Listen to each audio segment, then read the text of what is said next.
ശ്രീനാരായണ ഗുരുദേവന്റെ ജന്മഗൃഹമായ ചെമ്പഴന്തിയിൽ വിപുലമായ ജയന്തി ആഘോഷങ്ങളുടെ ഔപചാരിക ഉദ്ഘാടനം പ്രതിപക്ഷ നേതാവ് വി.ഡി. സതീശൻ നിർവഹിച്ചു. കാലഘട്ടത്തിന്റെ സന്ദേശമാണ് ശ്രീനാരായണ ഗുരുദേവൻ ഉയർത്തുന്നത് എന്ന് ഉദ്ഘാടന പ്രസംഗത്തിൽ പ്രതിപക്ഷ നേതാവ് പറഞ്ഞു. 170ാമത് ശ്രീനാരായണ ഗുരു ജയന്തി ആഘോഷങ്ങൾ വിപുലമായാണ് ഗുരുദേവന്റെ ജന്മഗൃഹമായ ചെമ്പഴന്തിയിലെ വയലുവാരത്ത് നടന്നത്. രാവിലെ 6:45 പ്രത്യേക പൂജകളോടുകൂടിയാണ് ജയന്തി ആഘോഷങ്ങൾക്ക് തുടക്കം കുറിച്ചത്.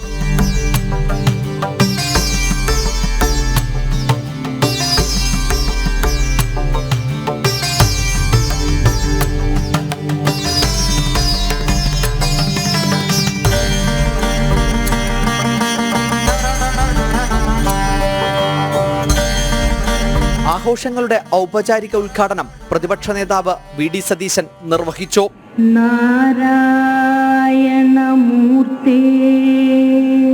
ജാതി ഏതായാലും മതമേതായാലും വർഗമേതായാലും ഏത് കുലത്തിൽ ജനിച്ചാലും ഇല്ലെങ്കിലും മനുഷ്യനാണ് ഏറ്റവും പ്രധാനം.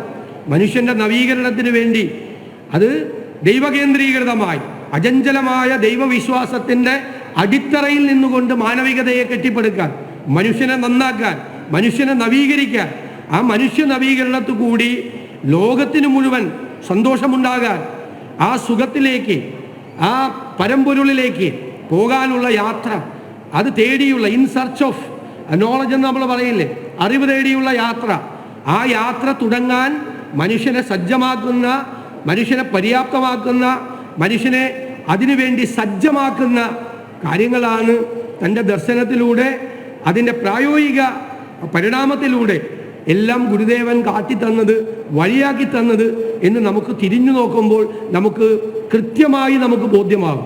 ഉച്ചയ്ക്ക് 3 മണിക്കാണ് ജയന്തി ഘോഷയാത്ര. ജയന്തി ഘോഷയാത്രയുടെ ഉദ്ഘാടനം മന്ത്രി ജി.ആർ. അനിൽ നിർവഹിക്കും. വൈകുന്നേരം 6:30 നടക്കുന്ന സാംസ്കാരിക സമ്മേളനം മുഖ്യമന്ത്രി പിണറായി വിജയൻ ഉദ്ഘാടനം ചെയ്യും. സന്യാസി വര്യന്മാരും വിവിധ രാഷ്ട്രീയ കക്ഷി നേതാക്കളുമടക്കം നിരവധി പേരാണ് ചെമ്പഴന്തിയിലെ ആഘോഷ പരിപാടികളുടെ ഭാഗമായത്. ജനം, തിരുവനന്തപുരം.